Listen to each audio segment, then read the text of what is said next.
Bonjour à tous et bienvenue sur le webinaire Crédit d'impôt recherche, évolution et digitalisation de son pilotage. Je suis Delphine Cabrol, chef de projet marketing chez Heming, et j'ai le plaisir de vous présenter nos deux experts. David Rekangal, responsable business développement chez Heming. Bonjour. Ainsi que Sébastien Vacher, directeur général de la société Conidia. Bonjour. Tout d'abord, je vais vous présenter le programme de notre webinaire qui durera une trentaine de minutes. Donc, on va aborder dans un premier temps qu'est-ce que la digitalisation et pourquoi. On parlera plus précisément de la digitalisation du CIR, les solutions à votre disposition pour digitaliser, ainsi que le retour d'expérience de Sébastien Vacher, qui est donc notre client Conidia. Bien sûr, vous pouvez poser toutes les questions que vous souhaitez par l'intermédiaire du module chat, du module questions, excusez-moi, qui se situe en bas à droite de votre écran. Je vous souhaite un excellent webinaire et bien évidemment, je laisse la parole à David qui va vous présenter la digitalisation et pourquoi. Merci Delphine. Donc, bienvenue à tous. Alors, pour commencer, en guise d'introduction, on va peut-être se remettre un petit peu en tête ce qu'on entend par digitaliser. On parle de digitalisation, énormément de transformation digitale. Alors, d'abord, juste se souvenir que digitaliser, eh bien, c'est un anglicisme. En français, on lui préfère plutôt numériser. Dans le Larousse, la définition qu'on va trouver, et que vous voyez s'afficher devant vous, c'est convertir une information analogique sous forme numérique. Donc, par extension, ce qu'on entend lorsqu'on parle de transformation digitale ou digitalisation pour une entreprise, ce qu'on veut signifier par là, c'est finalement la numérisation de l'offre de valeur pour les clients et de toute la chaîne de création de valeur. Et ça va impacter énormément l'entreprise puisque finalement, eh bien, quelque part, c'est une façon de réinventer complètement le modèle de l'entreprise, son business model et la manière de proposer ses offres à ses clients avec un fort impact interne, évidemment. Alors, cette transformation digitale, finalement, aujourd'hui, c'est relativement une lame de fond, donc elle est relativement bien admise et tout le monde cherche à la réaliser, toutes les entreprises cherchent à la réaliser pour digitaliser finalement le parcours client et quelque part, à happer au mieux les différents clients. Donc, vous avez un petit schéma sur la droite que vous voyez et toute la chaîne du parcours client, de son identification, sa prise de commande, la gestion des stocks et jusqu'à la livraison peuvent être intégrées aujourd'hui dans cette digitalisation. Par contre, elle n'est pas forcément toujours bien inscrite dans la stratégie des entreprises et les impacts internes sont souvent pas assez relevés. Donc, des sujets qui peuvent être pris en compte par cette digitalisation pourrait être la politique de recrutement, les business models que j'ai évoqués précédemment, mais bien évidemment aussi tous les processus internes de l'entreprise. Et ces outils digitaux peuvent avoir un impact fort sur les processus internes de l'entreprise en amenant des gains de performance et des gains de compétitivité. Ça peut être par exemple des gains de temps. En fait, on va pouvoir automatiser un certain nombre de tâches avec peu de valeur ajoutée, justement pour libérer, dégager du temps de son personnel pour qu'il soit sur des fonctions, des tâches avec plus de valeur ajoutée. Donc, quelque part, ça va nous aider à rationaliser finalement le processus de l'entreprise. Certaines automatisations aussi vont permettre d'éviter des sources d'erreurs liées à des contrôles ou des compilations de données qui peuvent être parfois assez lourdes à gérer, d'autant à l'ère du big data. Et puis, évidemment, avec cette ère du big data, eh bien, il y a toute la partie d'exploitation des data qui peuvent être collectées par les entreprises, qui peuvent être traitées. Alors, évidemment, dans le cadre de toutes ces évolutions, on va s'intéresser plus particulièrement aujourd'hui à un process interne de l'entreprise spécifique, celui du CIR, et je vais chercher à vous présenter, on va survoler les différentes solutions digitales qui existent pour simplifier la gestion du crédit impôt recherche. Alors, avant de démarrer le plus important dans cette présentation, on va démarrer par un petit sondage. Pour vous, quelles sont les fonctionnalités prioritaires dans la digitalisation de votre CIR? Alors, je vais lancer le sondage et vous allez pouvoir avoir un certain nombre de propositions. Donc, quelles sont les fonctionnalités prioritaires dans la digitalisation de votre CIR? Gérer les tâches liées au pilotage de votre CIR, sécuriser la collecte des données CIR, avoir une vision complète de votre écosystème. Je vous invite à répondre à ce sondage. Je vois que vous êtes 35% à avoir voté, le chiffre augmente. Donc, je vous rappelle que vous choisissez la réponse qui vous paraît le plus prioritaire. L'idée étant de voir aujourd'hui, on a réalisé un benchmark où on a pu se rendre compte sur 1500 répondants que la transformation digitale était, et notamment du CIR, était un sujet pour les entreprises. Et l'idée était de pouvoir voir finalement s'il y avait des préférences sur des zones plus marquées de ce process que nous allons détailler juste après. Tout à fait. Alors là, ce que je vous invite, ce qu'on va faire, c'est qu'on va partager ensemble des résultats. Et David, je te laisse commenter les résultats. Alors, par contre, que je dois... Les résultats... Alors, on voit que 36% sont intéressés par la gestion des tâches liées au pilotage de leur CIR. On voit que 55% préfèrent sécuriser la collecte de leurs données CIR et 9% une vision complète de leur écosystème. Ok, très bien. Donc plutôt des éléments sur la collecte des documents, en fait, qui sort majoritairement de notre sondage. Alors, je vous propose maintenant de poursuivre. C'est mon slideshow. Alors, j'ai dû peut-être inhiber la technique.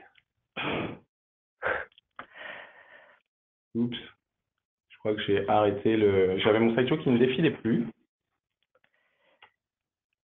Alors, excusez-nous, nous allons reprendre tout de suite. Voilà. Et vous voyez, comme par enchantement, le process apparaître devant vous. Donc, process du crédit impôt recherche que vous connaissez très bien, qui se divise en 3 grandes parties. D'abord, évidemment, identifier les preuves de R&D, c'est-à-dire sélectionner, cartographier toutes les activités éligibles qu'on va pouvoir prendre en compte dans le cadre du crédit impôt recherche, et puis identifier évidemment après les dépenses associées, pour arriver à la deuxième étape qui va consister dans le calcul du crédit impôt recherche, avec les différentes subtilités qu'il peut y avoir en fonction des spécificités de l'entreprise. Et le troisième niveau qui va être de formaliser finalement le rapport justificatif, donc qui permettra de justifier du montant du crédit impôt recherche et des activités éligibles qui sont adossées dans le cadre éventuellement d'un contrôle. Voilà.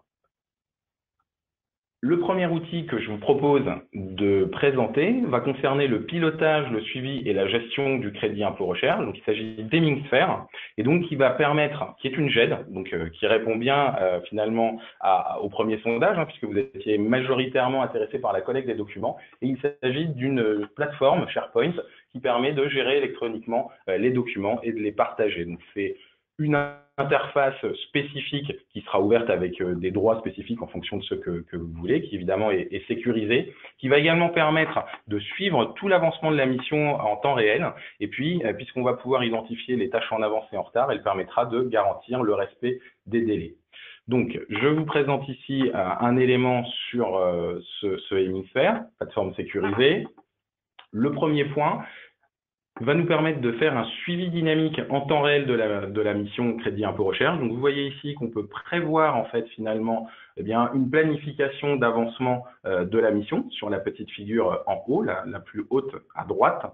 Et au fur et à mesure de l'avancée de la mission, on pourra suivre s'il y a une avance ou d'éventuels retards par rapport à cette planification de la mission. Le deuxième point intéressant, donc, c'est d'identifier toutes les actions qui sont en retard et par qui elles sont portées pour pouvoir évidemment mettre en place toutes les actions correctives pour garantir les délais de sortie de ce montant de crédit impôt recherche qui est contraint évidemment.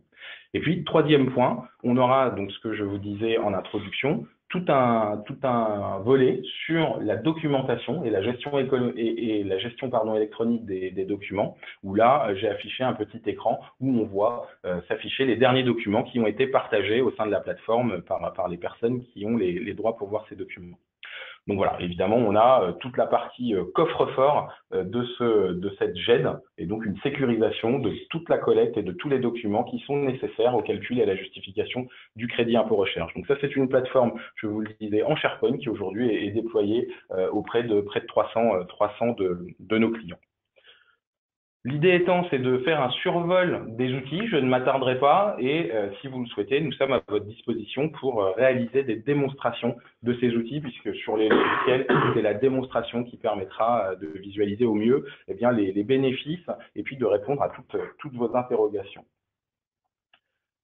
Le deuxième outil que je souhaite vous présenter est Expert Nova, qui va cette fois plutôt être, qui va permettre de veiller sur tout l'écosystème avec un réel intérêt en amont des projets et au moment de la sélection, c'est-à-dire au lancement de vos projets, quand vous les sélectionnez, ça va permettre de valider finalement un état de l'art et l'état de l'existant, des connaissances existantes. Et puis au moment du rapport justificatif, il permettra également de sécuriser les états de l'art présents dans le rapport. Pourquoi? Parce qu'en fait, Expert Nova va permettre d'identifier tous les acteurs et toutes les publications scientifiques, brevets, publications scientifiques, littérature scientifique, pardon, et projets collaboratifs. Donc, ça permet réellement de connaître toute l'actualité scientifique d'un secteur d'activité et puis, effectivement, de collecter un certain nombre de data stratégiques qui permettront bien de prendre des décisions.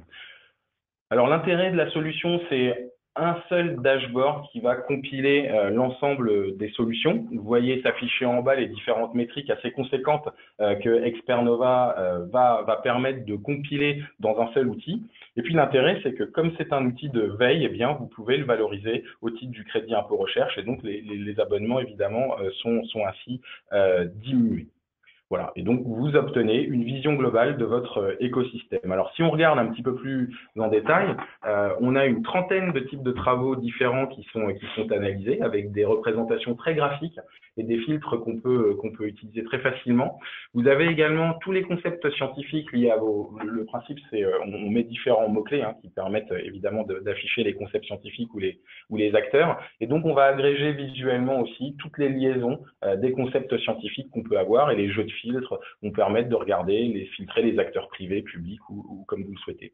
Et puis, on est évidemment dans le principe de partage aujourd'hui et vous pouvez exporter toutes ces datas-là ou les partager directement dans les réseaux sociaux. Donc, un outil finalement pertinent et très utile pour partager au sein des équipes R&D. Alors, si vous voulez découvrir et aller un petit peu plus loin avec le potentiel d'Expert Nova, on vous invite à utiliser la plateforme de démo www.yourecosystem avec un trait d'union entre les deux.com. Et puis, du coup, vous pourrez voir justement, ça vous permettra bien de pouvoir jouer un petit peu avec la solution sur des mots-clés qui sont figés. Donc ça, c'était la solution d'Expert Nova qui, je le rappelle, vient d'être aussi rachetée par Kestel tout à fait récemment en début d'année. Troisième niveau sur la digitalisation du crédit impôt recherche, eh bien en fait cette fois on va être plutôt sur une solution qui va être sur les étapes amont et qui va permettre de piloter le crédit impôt recherche, de le calculer et finalement aussi de piloter la performance de sa R&D. Donc, en fait, on va pouvoir collecter les différents temps passés, et vous m'excuserez pour la petite coquille qu'on a laissé passer.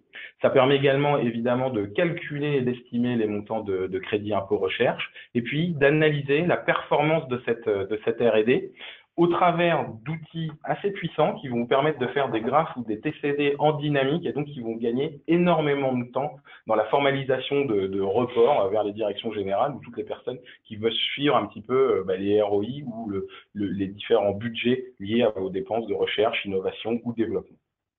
Alors, regardons sans attendre la plateforme. En fait, elle permet justement de collecter toutes les preuves de R&D. Donc, je vous l'ai dit, des feuilles de temps avec les temps passés, mais également toutes les dépenses de R&D. Avec ça, on va pouvoir calculer le crédit impôt recherche, analyser la performance de votre R&D et puis sécuriser justement tous ces justificatifs qui permettent le calcul du crédit impôt recherche. Donc avec à gauche la formalisation d'un CERFA, une analyse avec des graphes sur le montant du crédit impôt recherche et puis un suivi sur la partie droite. On voit une petite partie du suivi par rapport au forecast et une restitution d'un grand volume du crédit impôt recherche. Alors, si on regarde un petit peu plus en détail Sur les feuilles de temps, on y reviendra un petit peu après avec Conidia. En fait, vous voyez une interface assez visuelle, très facile pour saisir les temps. On vous a indiqué en bas la petite cellule qui permet justement de saisir les temps. Et puis, des petites fonctionnalités qui vont permettre de reproduire les temps. C'est complètement paramétrable. On peut mettre, ici, vous voyez qu'on a mis 1h30, mais on peut saisir les temps à la journée.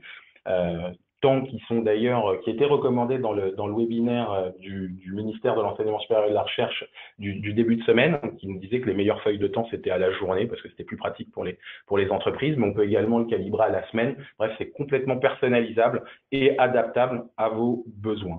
Le deuxième niveau, c'est évidemment de calculer le crédit impôt recherche, je l'ai dit. Donc, une fois que vous avez collecté les différentes dépenses, les feuilles de temps, vous avez la formalisation d'un CERFA, un récapitulatif des différentes dépenses du crédit impôt recherche à instant T, et puis également un bilan de votre crédit impôt recherche. Et puis, on vous a également, nous avons précisé des petites représentations graphiques. Vous voyez en haut à gauche l'évolution des heures par utilisateur, hein, donc sur un premier graphe dynamique. Et finalement, vous allez pouvoir choisir des représentations dynamiques de tout ce que vous voulez suivre par projet, par personne, et donc très rapidement pouvoir justement jouer finalement avec les différents filtres pour analyser réellement en détail le ROI de votre R&D. Et puis, un élément évidemment essentiel, c'est que vous allez également pouvoir suivre un forecast, en fait, finalement, regarder un petit peu la réalisation des dépenses de R&D par rapport à un budget prévisionnel. Donc, c'est le petit onglet du bas qui permet de le faire en fonction du temps. Donc, voilà pour la Boxy, les grandes fonctionnalités de la Boxy. En synthèse, eh bien, vous voyez que le processus du crédit impôt recherche, finalement, on vous a présenté différents outils qui permettent de digitaliser chacune des étapes essentielles de ce pilotage de la gestion du crédit impôt recherche, et également un outil de pilotage, de collecte des documents et de gestion réellement du crédit impôt recherche. On vient de conclure sur la Boxy et je vous propose, sur ce sujet-là, d'écouter Conidia qui va nous présenter d'abord son entreprise et puis après un petit peu nous détailler finalement son utilisation de la Boxy. Donc bonjour à tous. Alors je vous présente mes excuses pour la voix et les quintes de tout qui peuvent arriver durant la présentation. C'est totalement indépendant de ma volonté, mais bon, je vais essayer de faire ça correctement. C'est bon. C'est vrai. Donc effectivement, je représente la société Conidia. Donc Conidia, on est une société qui a été créée il y a une quinzaine d'années, en 2005, et on s'est fait une spécialité donc de la microbiologie et plus particulièrement du fongique, donc de la mycologie. Et aujourd'hui, en fait, on intervient dans différents domaines, donc que ce soit le domaine de la qualité de l'air, que ce soit le domaine de l'agroalimentaire, que ce soit le domaine des matériaux de construction, avec non seulement de la réalisation d'analyses, mais aussi des mises en place de méthodes, et donc une grosse activité R&D par rapport, non seulement en interne, mais aussi par rapport à nos clients. Et on essaye, par rapport à cette thématique microbiologie, on va dire industrielle, donc d'apporter des solutions en intégrant des outils innovants, comme par exemple la biologie moléculaire ou l'analyse d'images. Donc, on accompagne nos clients sur ces démarches-là. Alors, c'est très vaste, mais on est spécifiquement sur cette partie microbiologie industrielle. Au niveau du laboratoire, donc on a un laboratoire physique, bien sûr, avec lequel on travaille, et on a des outils qui nous permettent de faire ces travaux. On a quelques chiffres clés ici qui sont matérialisés sur ce slide. Donc, on a une souchothèque. On reçoit beaucoup d'échantillons de par le monde. Donc, on analyse ces échantillons. On garde nos moisissures et puis on s'en fait une petite souchothèque que d'ailleurs on peut réutiliser pour différentes applications. On génère beaucoup de photos microscopiques. Donc, on a développé un outil logiciel qui permet de mesurer certaines choses sur les photos micro. Donc, c'est pour ça qu'on en fait énormément. On peut innover dans le fongique, on peut innover dans la moisissure. On a reçu 3 récompenses d'innovation sur ces 10 dernières années. Et aujourd'hui, donc, plus de 50 clients récurrents. Maintenant, on arrive plus vers une centaine de clients. Et on équipe nos laboratoires pour pouvoir faire de la microbiologie, non seulement de la microbiologie pasteurienne, mais aussi de la microbiologie de pointe. Voilà. Donc ça, c'est une présentation rapide de nos activités. On est une quinzaine de personnes aujourd'hui sur le site de Quincieux, au nord de Lyon. Très bien. Alors, et donc, vous utilisez la Boxy. Et de fait, ce qu'on aimerait commencer par savoir, c'est dans quel contexte finalement vous en êtes venu à utiliser, à avoir recours à la Boxy. Donc voilà, donc Conidia a été créé, comme je l'ai dit, une quinzaine d'années, et dès le début de la création de Conidia, on a tout de suite fait de la recherche et du développement. Alors on a démarré en faisant de la R&D en interne, et puis assez rapidement, en fait, on a eu des demandes de nos clients pour justement sous-traiter cette R&D et donc faire une partie de leur R&D chez nous. Donc il y a cette dichotomie entre cette R&D interne et cette R&D faite pour nos clients, et donc pour nous c'est très important en fait de suivre les feuilles de temps, de suivre le temps consacré à chaque projet par chaque personne impliquée sur ces projets-là. Et de ce fait-là, il fallait donc qu'on puisse sécuriser le CIR. Et on a commencé un peu comme tout le monde, je pense, avec un fichier Excel. Et globalement, ce fichier Excel, eh bien, avec tous les travers qu'on connaît, la lourdeur, les oublis, etc., on s'est dit à un moment, il nous faut un outil plus performant parce qu'on voudrait mieux suivre, réussir à vraiment séparer les projets, justement, qui ne s'intercroisent pas entre ce qu'on peut être éligible au CIR ou pas, et de ce fait-là, aussi éviter toute dérive de rentabilité vis-à-vis de ces projets.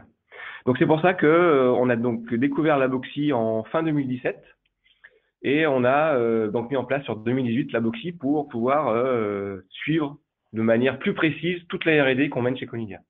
Ok. Alors Conidia, vous nous disiez que c'était une structure d'une quinzaine de personnes. Finalement, comment elle est touchée par la lame de fond de la digitalisation? C'est important cette digitalisation et cette digitalisation du crédit impôt recherche avec la Boxy? Ouais, alors complètement. Alors on est une petite structure, mais on a des grandes ambitions.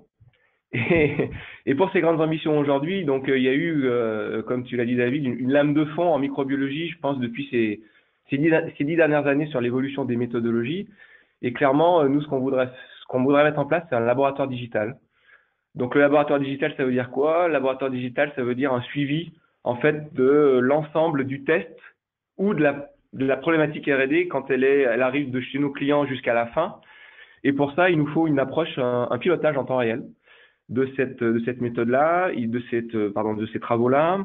On veut aussi avoir un couplage entre l'offre qu'on peut faire et puis les résultats en ligne que le client va pouvoir venir un peu chercher.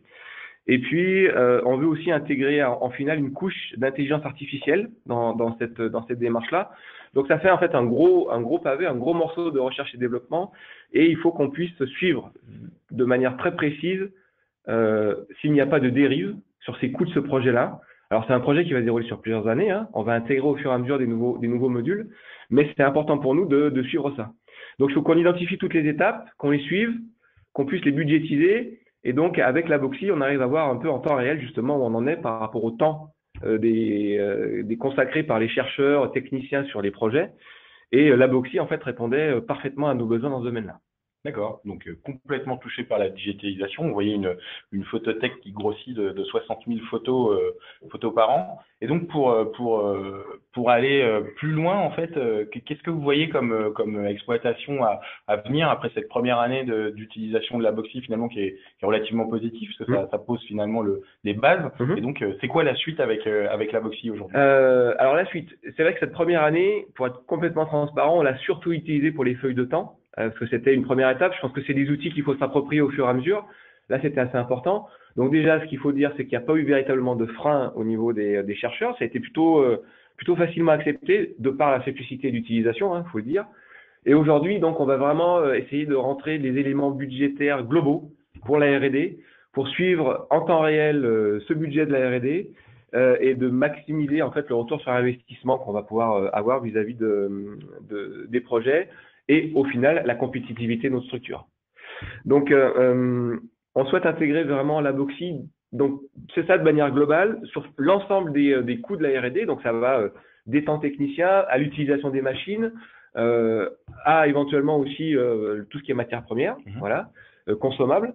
Et donc, on voudrait au final avoir un outil qui va nous permettre de suivre tout ça vraiment en temps réel et donc de pouvoir proposer d'avoir un CIR qui, au final, sera vraiment représentatif de ce qui est fait chez Conidia, au niveau aussi bien au niveau des temps qu'au niveau des coûts, et surtout en mettant en avant les temps masqués qui sont de la R&D, mais qui sont peut-être oubliés si on a des outils classiques comme la fiche Excel.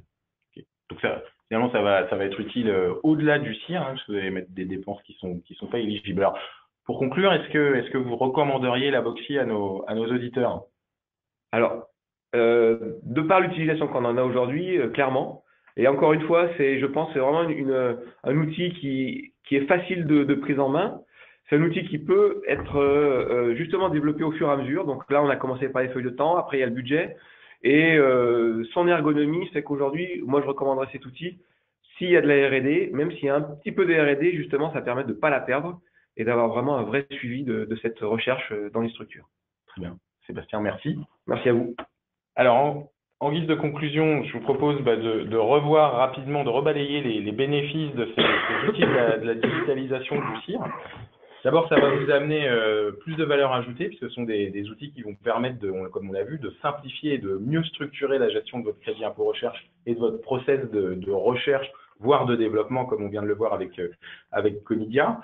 C'est des outils que vous pouvez utiliser à façon, et soit dans la globalité, soit ponctuellement sur un seul, qui vont vous permettre d'amener plus de sécurité finalement dans vos process, dans le process de gestion du CIR, en évitant les erreurs, qui vont permettre de mieux respecter les délais et de suivre justement notamment aussi l'avancée en temps réel de la mission. Et puis surtout aussi de pouvoir présenter une démarche structurée de gestion de ce crédit impôt recherche en cas de contrôle. Donc tout ça va faire que vous allez gagner du temps, gagner en efficacité, gagner en compétitivité, et puis pouvoir dégager du temps bien pour aller faire votre cœur de métier, donc de la R&D. Ça permet également finalement de collecter un certain nombre de data qu'on pourra aussi capitaliser, analyser et exploiter pour entrer dans cette ère du big data. Et puis l'autre bénéfice à aller vers ces outils avec Hemming, c'est que on va pouvoir avoir des effets d'échelle, et donc vous pourrez bénéficier de nos tarifs négociés avec chacun des partenaires, la Boxy et Expernova, puisque Hemmingfer est une solution propriétaire d'Hemming. Enfin, en guise de conclusion, je vous disais que ça permet de structurer finalement la démarche de R&D, et effectivement, ça répond à une demande qui est apparue dans le guide du crédit impôt recherche du ministère de l'Enseignement supérieur et de la Recherche, qui a ajouté dans son dernier guide deux nouveaux critères à la R&D éligible. Donc vous voyez l'intégralité des critères s'afficher en bas de votre écran: l'incertitude, les incertitudes, la créativité, le fait qu'il faut y avoir une problématique qui est non résolue, l'aspect évidemment de nouveauté, et deux nouveaux critères qui sont la systématicité, la levée des incertitudes qui doit se faire dans le cadre d'une démarche structurée et planifiée. Et finalement, ces outils vont permettre aussi de suivre et de jalonner cette démarche structurée. Et puis également de la transférabilité et de la reproductibilité. Donc l'ensemble des informations de R&D doivent être capitalisées. Et ces différents outils, Hemmingfer, la Boxy ou Expernova, vont participer justement à cette collecte et à cette capitalisation. Voilà, nous arrivons au terme du webinaire. On a survolé les différents outils, encore une fois, rapidement. L'objet, c'était de vous montrer le potentiel de ces outils. Évidemment, on est à votre disposition pour répondre à vos questions, et également à votre disposition pour vous faire des démonstrations de ces outils et de voir comment vous pouvez les utiliser dans chacun de vos secteurs d'activité. Merci David. Je vous propose de passer à la partie questions. N'hésitez pas, si vous avez des questions, je vous rappelle que vous avez un module qui s'appelle le module questions en bas à droite de votre écran pour poser l'ensemble des questions. Je vous laisse encore quelques instants pour poser vos questions. Nos deux experts sont là pour répondre à l'ensemble de ces questions. Donc si vous avez des questions, c'est le moment, si je puis dire. David, pour le moment, nous n'avons pas encore des questions qui apparaissent sur le module. Néanmoins, je vais laisser un petit peu de temps encore, sinon nous allons clôturer le webinaire et remercier bien évidemment Sébastien Vacher d'avoir été notre invité aujourd'hui pour nous parler de la solution la Boxy, et bien sûr David pour tes bons conseils. Très bien, merci. Et puis on vous remercie tous, vous les auditeurs, de nous suivre régulièrement et pour votre attention. Je laisse afficher les coordonnées de David si au besoin vous avez une question additionnelle et que vous souhaitez le joindre directement.